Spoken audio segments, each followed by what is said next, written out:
Drishyam cinema ಮಾದರಿಯಲ್ಲಿ ಹತ್ಯೆ ನಡೆದಂತ ಪ್ರಕರಣ ಇದು. ಪತ್ನಿಯನ್ನ ಕೊಂದು ಮನೆ ಕಾಂಪೌಂಡ್ನ ಬಳಿಯೇ ಆಸಾಮಿ ಶವ ಹೂತಾಕಿರೋದು. ವಿಜಯಪುರ ಜಿಲ್ಲೆಯ ದೇವರಹಿಪ್ಪರಗಿ ಪಟ್ಟಣದಲ್ಲಿ ಘಟನೆ ನಡೆದಿದೆ. ದೃಶ್ಯಂ ಸಿನಿಮಾ ಮಾದರಿಯಲ್ಲೇ ಈ ಹತ್ಯಾ ಪ್ರಕರಣ ನಡೆದಿರೋದು. ಪತ್ನಿಯನ್ನ ಕೊಂದಿದ್ದಾನೆ, ಮನೆ ಕಾಂಪೌಂಡ್ನ ಬಳಿಯೇ ಶವ ಹೂತಾಕಿದ್ದಾನೆ. ವಿಜಯಪುರದಲ್ಲಿ ಆಗಿರೋದು. ಪ್ರಭು ರತ್ನಾಕರ್ ಪತ್ನಿಯನ್ನೇ ಕೊಲೆ ಮಾಡಿ ಹೂತಿಟ್ಟಂತ ಆರೋಪಿ. ಸರೋಜಾ ರತ್ನಾಕರ್ 44 ವರ್ಷ, ಕೊಲೆಯಾದಂತ ದುರ್ದೈವಿ ಪತ್ನಿ. ಕಳೆದ ಜನವರಿ 24ರಂದು ಕಬ್ಬಿಣದ ಹಾರೆಯಿಂದ ಹೊಡೆದು ಕೊಲೆ ಮಾಡಿದ್ದಾನೆ.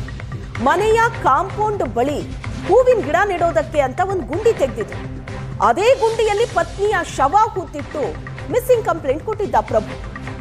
ಫೆಬ್ರವರಿ 2ನೇ ತಾರೀಕು ದೇವರಹಿಪ್ಪರಗಿ ಠಾಣೆಯಲ್ಲಿ ಮಿಸ್ಸಿಂಗ್ ಕಂಪ್ಲೇಂಟ್ ಆಗಿತ್ತು. ಕೆಲ ವಿಚಾರಗಳಲ್ಲಿ ಅನುಮಾನಾಸ್ಪದವಾಗಿ ಪ್ರಭು ನಡ್ಕೋತಾ ಇದ್ದ. ಸಂಶಯದಿಂದ ಪ್ರಭುವನ್ನ ಕರೆಸಿ ವಿಚಾರಣೆ ನಡೆಸಿದ್ದಾರೆ ಪೊಲೀಸರು. ಆಗ ತಾನೇ ಪತ್ನಿಯನ್ನ ಕೊಂದು ಹೂತಿಟ್ಟಿದ್ದೀನಿ ಅಂತ ಪ್ರಭು ಬಾಯಿ ಬಿಟ್ಟಿದ್ದಾನೆ. ಪತ್ನಿಯ ಶವವನ್ನ ಮನೆ ಆವರಣದಲ್ಲೇ ಹೂತಿಟ್ಟಿರೋದು. ಹೂವಿನ ಗಿಡ ನೆಡೋದಕ್ಕೆ ಅಂತ ಗುಂಡಿ ತೋಡಿದ್ರು. ಆ ಗುಂಡಿಯಲ್ಲೇ ಪತ್ನಿಯ ಶವ ಹಾಕಿದ್ದಾನೆ. ಸಾಲದ ಕಾಟ ಇತ್ತಂತೆ. ಪ್ರತಿನಿತ್ಯ ಗಂಡ ಹೆಂಡತಿ ನಡುವೆ ಜಗಳ ಆಗ್ತಾ ಇತ್ತಂತೆ. ಪತ್ನಿ ಸರೋಜಾ ಹೆಸರಿನ ಖಾಲಿ ಚೆಕ್ ಅನ್ನ ನೀಡಿ 15 ಲಕ್ಷ ಸಾಲ. ಈ ಎಲ್ಲಾ ವಿಷಯಕ್ಕೂ ಗಂಡ ಹೆಂಡತಿ ನಡುವೆ ಜಗಳ ಆಗ್ತಾ ಇತ್ತು. ಒಂದು ದಿನ ಹೆಂಡತಿಯನ್ನೇ ಕೊಂದಿದ್ದಾನೆ. ಗಿಡ ನೆಡೋದಕ್ಕೆ ಅಂತ ಅಂಗಳದಲ್ಲಿ ತೋಡಿದ್ದ ಗುಂಡಿಯಲ್ಲೇ ಪತ್ನಿ ಶವ ಹಾಕಿ ಮುಚ್ಚಿದ್ದಾನೆ.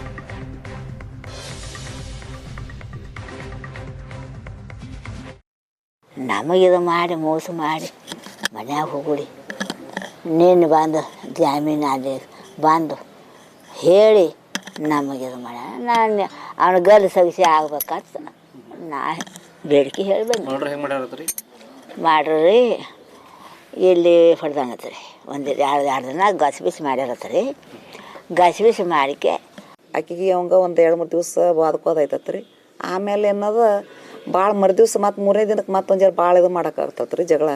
ಅದು ಕೇಸಿನ ಸಂಬಂಧ ನಾನು ಒಳಗೆ ಹೋಗಿತ್ತಾರ ನಾ ಹೆಂಗೆ ಮಾಡ್ಬೇಕತ್ತ ನಾ ಹಾರಿಲೇ ಹೊಡೆದೀನಿ.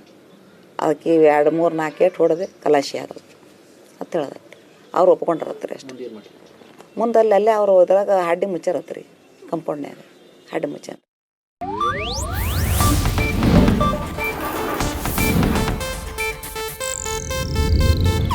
ಇದು ಏಷ್ಯಾನೆಟ್ ನ್ಯೂಸ್ ನೆಟ್ವರ್ಕ್ ಪ್ರಸ್ತುತಿ.